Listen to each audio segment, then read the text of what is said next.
প্রভাত। আজ নেপালি কবি আচার্য ভানুভক্তের পুণ্য জন্মদিন। নেপালি ভাষীরা তাঁকে আদিকবি আখ্যা দিয়েছেন। প্রাচীনকালে শুধুমাত্র সংস্কৃত ভাষার প্রচলন ছিল। ব্রাহ্মণরাই ছিলেন শিক্ষকের ভূমিকায়। সংস্কৃত ভাষাটা সীমাবদ্ধ ছিল ব্রাহ্মণ জ্ঞানী ও পুরোহিতদের মধ্যে। হিন্দু ধর্মশাস্ত্র, মহাকাব্য সবই লেখা ছিল সংস্কৃত ভাষায়।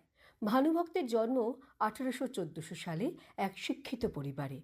তাঁর পড়াশোনা শুরু হয় তাঁর ঠাকুরদা শ্রী কৃষ্ণ আচার্যের কাছে। নেপালি সাহিত্যের ক্ষেত্রে ভানুভক্তের অবদান অপরিসীম। সেই যুগে ছোট ছোট শিশুদের পড়তে হতো রামায়ণ, স্নাতক স্তরে উপনিষদ ও বেদ। সবই লেখা ছিল সংস্কৃত ভাষায়। ফলত সবার পক্ষে রামায়ণ, উপনিষদ, বেদ পাঠ করে বোধগম্য করা সহজ কাজ ছিল না। ভানুভক্তের অবশ্য সংস্কৃত ভাষাতে অগাধ পাণ্ডিত্য ছিল। দেবতা রামের থেকেও তাঁর কাছে বীর নায়ক রাম ছিলেন অনেক বেশি শ্রদ্ধার, ভালোবাসার। তাই তিনি স্থির করলেন এই বীর নায়ক রামের সাথে তিনি সাধারণ নেপালিদের পরিচয় করাবেন। তিনি রামায়ণ মহাকাব্যটি সংস্কৃত ভাষা থেকে নেপালি ভাষায় অনুবাদ করলেন। অবশেষে যখন তাঁর এই ভাষান্তর কাজ সম্পন্ন হলো, তখন রামায়ণ মহাকাব্য এত গীতিময় হলো যে তা কবিতার বদলে অনেকাংশে রামায়ণ গীতে পরিণত হলো। আজ আচার্য ভানুভক্তের পুণ্য জন্মদিনে প্রত্যুষা জানায় আনত শ্রদ্ধা।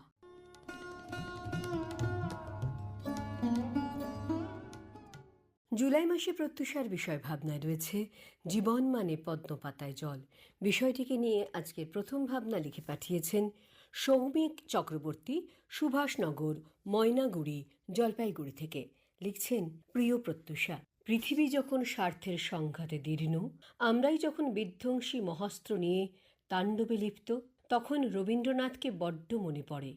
হিংস্র দুঃসময়ের পিঠের ওপর চড়েই বিভীষিকার পথ উত্তীর্ণ হতে হবে। সত্যি আমাদের আঁকা বাঁকা জীবন পথে বর্তমানের কংক্রিটে সভ্য অক্সিজেন ভরপুর ফুসফুসে ঠিকরে বেরিয়ে আসছে দীর্ঘশ্বাস, আবার কখনো হা হুতাশ।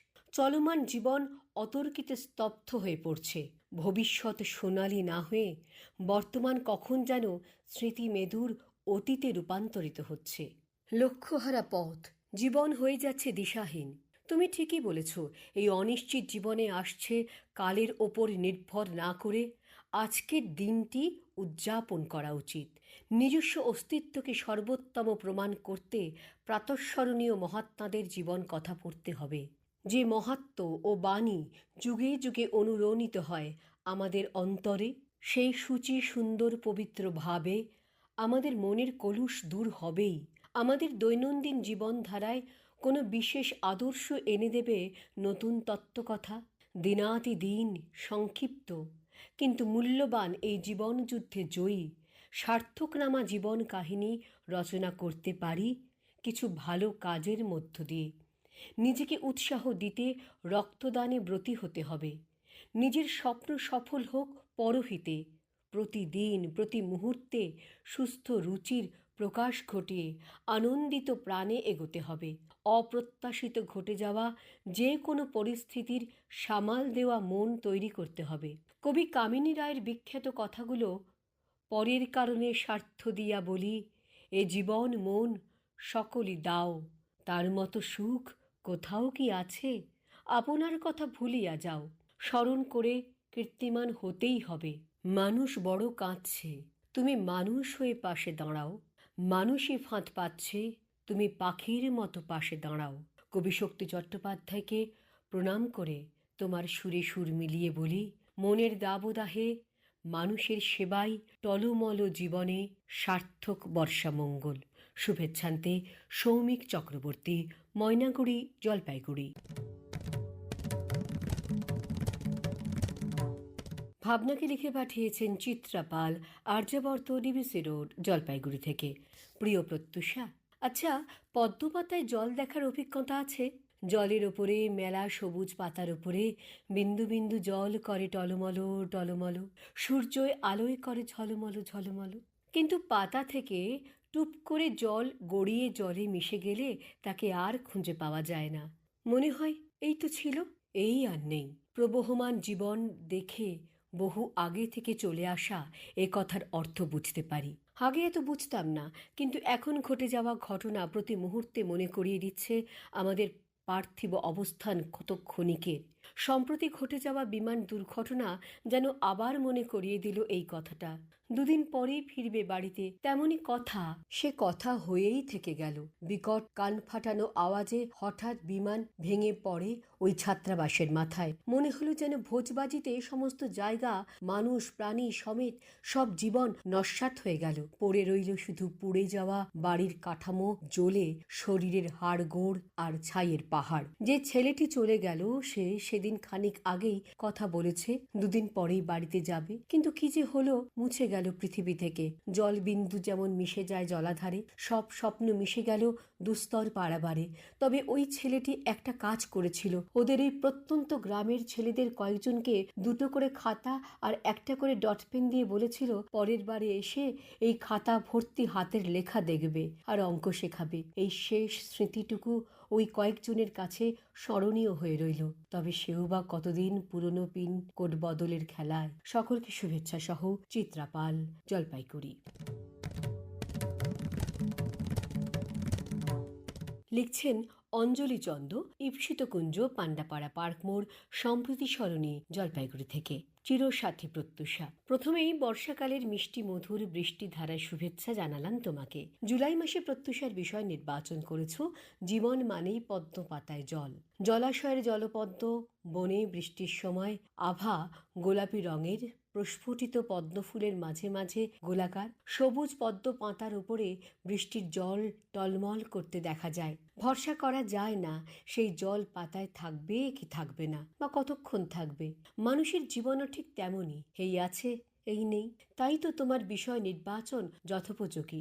মানুষকে কাজে অকাজে, অনেক সময় কৌতূহলে জলে স্থলে এমনকি আকাশেও বিচরণ করতে হয়। মনে আশা নিয়েই মানুষ চলাফেরা করে। এবার অন্যত্র চোখ ফিরিয়ে কবির ভাবনায় বলছি, বিপুলায় পৃথিবীর কতটুকু জানি। কবির এই ভাবনা মনে নিয়ে আর এক কবির শরণাপন্ন হয়ে তাঁর ভাষাতেই বলি, থাকবো না কো বদ্ধ ঘরে, দেখবো এবার জগৎটাকে কেমন করে ঘুরছে মানুষ যুগান্তরের ঘূর্ণি পাকে। এভাবেই মানুষ বেরিয়ে পড়ে নানা প্রান্তে। অনেক সময় দুর্ঘটনার মুখোমুখি হয়ে কত প্রাণ অকালে ঝরে যায়। এমনই একটি দুর্ঘটনা 2024-এর 17 জুন রাঙাপানি আর নিজবাড়ি স্টেশনের মাঝে কাঞ্চনজঙ্ঘা এক্সপ্রেস দুর্ঘটনার কবলে পড়ে বহু মানুষের প্রাণহানি ঘটে। এরপর কয়েকজন পর্যটক পরিবার পরিজন নিয়ে কাশ্মীরের প্রাকৃতিক সৌন্দর্য উপভোগ করতে গিয়ে জঙ্গিদের বেপরোয়া গুলিতে গত 22 এপ্রিল 2025 26 জন পর্যটক প্রাণ হারান আর 16 জন আহত হন। এরপর 12 জুন 2025 লন্ডনগামী এয়ার ইন্ডিয়া ফ্লাইট 171 আমেদাবাদ দুর্ঘটনার কবলে পড়ে 242 জন যাত্রীর মধ্যে 241 জন যাত্রী প্রাণ হারান। এজন্য গোটা দেশ তথা বিশ্ব মর্মাহত এবং আতঙ্কিত। এছাড়াও ছোট বড় দুর্ঘটনা হামেশা হয়ে যাচ্ছে আর প্রাণহানিও হচ্ছে। আমরা দুঃসহ মনোবেদনা নিয়ে বলছি, আমরা চেয়ে চেয়ে দেখলাম ওরা চলে গেল অস্তাচলে। ওদের আত্মার শান্তি কামনা করি। নমস্কারান্তি, অঞ্জলি চন্দ, পান্ডাপাড়া পার্ক মোড়, জলপাইগুড়ি। এবারের ভাবনা লিখছেন মলয় কুমার বিশ্বাস, 27 আজাদ হিন্দ সড়ক, ঘূর্ণি, কৃষ্ণনগর, নদিয়া থেকে। প্রিয় প্রত্যুষা, তোমার বিষয় ভাবনা আমাকে এক আধ্যাত্মিক চেতনায় উজ্জীবিত করেছে। এই দুর্লভ জীবনে যার পরতে পরতে আনন্দের শ্বাস বর্তমান, তবুও পাড়ি জমাতে হবে অমৃত লোকে। সাম্প্রতিক ঘটনায় বহু নিরপরাধ মানুষের আকস্মিক মৃত্যু চোখে আঙুল দিয়ে উপলব্ধি করালো জীবন পদ্মপাতায় জলের ন্যায়। আমরা তো ক্ষণকালের বাসিন্দা। কোটি কোটি বছরের ইতিহাসের কাছে আমাদের আয়ু নিতান্তই নগণ্য। মানব জীবনের আয়ু মাত্র 50 বছর বাইবেলের অনুচ্ছেদ অনুসারে। জীবন তো বহতা নদীর ন্যায় তথা অনিশ্চিত। ধরাধাম বৃহৎ মিলনক্ষেত্র। আমাদের কল্পনায় চেতনায় জীবনকে আরো মধুময় করে তোলার প্রয়াস থাকে সকলের। তাই একজন গীতিকার তার গানে লিপিবদ্ধ করেছেন, এই সুন্দর পৃথিবী ছেড়ে মন যেতে নাহি চায়। এর মধ্যে লুকিয়ে আছে এক নিগূঢ় আত্মোপলব্ধি। আমরা পৃথিবীতে অন্ধকার ও গভীর অস্থির সময়ের মধ্যে অতিবাহিত করছি। স্বল্পায়ু নিয়ে মহাভারতের বাংলায় অনুবাদ করেন কালীপ্রসন্ন সিংহ এক অমূল্য সম্পদ উপহার দিয়েছিলেন। আমরা কৃতজ্ঞ। স্বামী বিবেকানন্দ মাত্র ৩৯ বছর বেঁচেছিলেন। তিনি এক অক্ষয় কীর্তি রেখেছেন, যা সমগ্র বিশ্ববাসীর কাছে নজির স্থাপন করেছে। তিনি আজও সমান প্রাসঙ্গিক। তাকে প্রতিনিয়ত স্মরণ করছি। প্রবাদ আছে, a man lives in deeds not in years. কাজের জন্য স্মরণীয় হয়ে থাকেন কোনো ব্যক্তি। ডু ইট নাও। কিছু কাজ ফেলে রাখলে চলবে না। বলতে পারবো না আগামী দিন কি হতে পারে বা কি আসছে। তা সত্ত্বেও গতিময় এই জীবনে বাঁচব প্রাণ ভরে।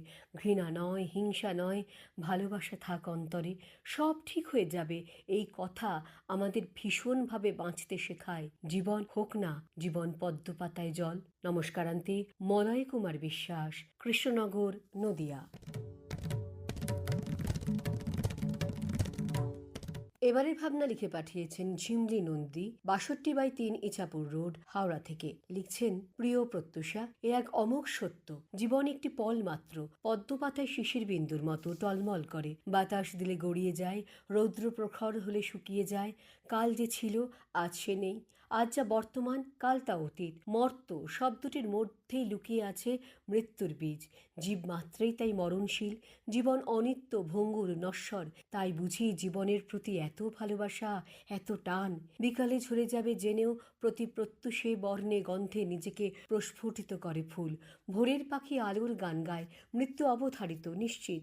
প্রিয়জনের মৃত্যু মুচড়ে দেয় পাঁজর। প্রতি মুহূর্তে ঘাড়ের ওপর নিঃশ্বাস ফেলে মৃত্যু জারি করে তার অনিবার্য পরোয়ানা। তবু স্পর্ধিত মানুষ শিল্পে, সাহিত্যে, ললিত কলায় নন্দিত করে জীবন। সুন্দরকে প্রতিষ্ঠা করে। আর কে না জানে, যা সুন্দর তাই সত্য, তাই শিব, তাই তথা মঙ্গলময়। বিজ্ঞান তুলে ধরে জীবনের জয় পতাকা। আগুন জ্বলে, তৈরি হয় চাকা, আসে গতি। আকাশের বিদ্যুৎ বন্দী হয় রসায়নাগারে। কম্পিউটার আসে, অন্তর্জালে বাঁধা পড়ে পৃথিবী। বসুধা আজ আর খণ্ড ক্ষুদ্র নয়, সমগ্র বিশ্ব একটিমাত্র গ্রাম। মানুষ বাঁধা পড়েছে বন্ধনে, ভালোবাসায়। কঠিন ব্যাধি নিরাময় হয় জীবনদায়ী ওষুধে, শল্য চিকিৎসায়। জীবনের দাবি মরণোত্তর। ঈশ্বরের সমান্তরাল জীবনের এই জয়যাত্রায় অপরাজেয় মানুষের প্রতিদ্বন্দ্বী হলো মানুষ। যে মেধায় সে গড়ে, সে মেধাতেই ভাঙে। তার এক হাতে সৃষ্টি, অপর হাতে ধ্বংস। নন্দন কাননের নিষিদ্ধ ফলটি খেয়ে নিজের বিরুদ্ধে নিজেই সে অস্ত্রে শান দেয়। রণহুঙ্কারে কম্পিত হয় মেদিনী। তবু যুদ্ধই শেষ কথা নয়, সাময়িক ব্যর্থতা মাত্র। ব্যর্থতা সাফল্যেরই চাবিকাঠি। ১২ই জুন ৩০ সেকেন্ডে ভেঙে পড়েছিল বিমান। ২৫-এ কাউন্টডাউন। শুভাংশু শুক্লর নেতৃত্বে স্পেস এক্স ড্রাগন নতুন মাইল ফলক গড়বে মহাকাশে। হতে পারে জীবন পদ্মপাতায় জল, তবু এক জীবনে মানুষ মহাজীবনকে স্পর্শ করে। ধন্যবাদ আন্তে, ঝিমলি নন্দী, হাওড়া। আজকে শেষ ভাবনা লিখে পাঠিয়েছেন ডাক্তার প্রদীপ কুমার দাস, শ্রীরামপুর, হুগলি থেকে। লিখছেন, প্রিয় প্রত্যুষা, মনুষ্য জীবনটা বহমান নদীর মতন। জীবনের ওঠা পড়া ঠিক জোয়ার ভাঁটার মতন। জীবনচক্রে সুখ, দুঃখ, আনন্দ, বেদনা পর্যায়ক্রমে আসে।